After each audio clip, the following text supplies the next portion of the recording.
In 2006, like Serge said, I came to him and I preached the gospel to him.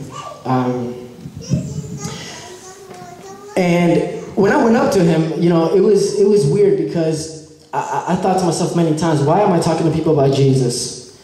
And so I came to the realization that the only thing that can change a man's life is Jesus Christ. And you know what? Many times we have heard that. Many times we have heard the gospel and yet has not done anything to our lives. For many years I lived in wickedness. For many years I lived in sin. Then I grew up in church. My parents were not Christian. I don't know my dad. Never met him. And so I did not know nothing about Jesus. But I came to find out that the only thing that can change a man, truly change a man, is Jesus Christ. And so one time I heard the gospel, the good news. I mean, I went to a Catholic church and I saw some guy hanging up on a cross. I would sit in the back with an attitude, can't wait to go home, play video games, talk to my friends. And I never knew the meaning of the gospel. I never knew who Jesus really was, what it meant when he died on that tree. I had nothing to do with it.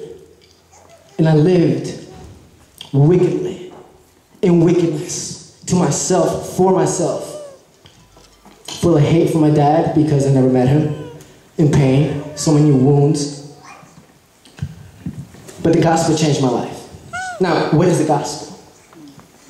Now, I have been given a couple of minutes to speak about the gospel. And so I want to come to you guys in a different direction. I believe everybody in this room has at one point heard about God. We've heard about him. Some of us have read it in a book. Some of us have heard some crazy guy in a pulpit talk about it. Some of us just go through life thinking we're living for Jesus, thinking we're living for God, and yet our life continues to produce wickedness, continues to produce sin. But a lot of us do not understand that God is holy. God is holy, y'all. That means that God is perfect. And there's a difference between you and I. There's a difference between us and God, as a matter of fact. I'm getting my words confused a little bit.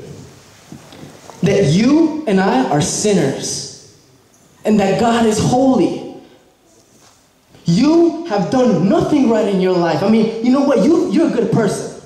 I believe you can be a good person compared to me. You know what? You fed the poor. You've done so many good things. But God is holy. And a lot of us don't even understand that. Because if we truly understood that God is holy, that means that his anger has to come against us for our sin.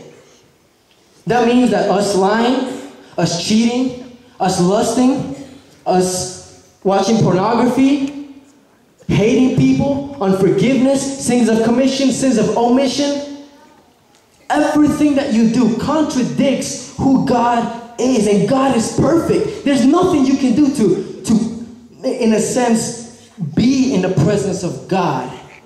Because you're not like him, and neither am I.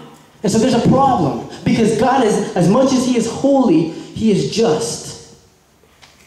A lot of times, a lot of people, you know, when I preach the gospel to people, they tell me, you know what, no, you know what, I do understand, yes, I've sinned at least one time. I've sinned in my life, but you know what, God is going to forgive me. Really? Why? Well, God is love. Oh, really? Well, yeah, God loves the sinner, but hates the sin. God loves me. I mean, he has to forgive me. Why? God is love. Well, I have news for you, my friends. As much as God is love, God is just. And as much as he loves you, the Bible does not say that God loves the sinner and he hates the sin. It never came out of Jesus' lips.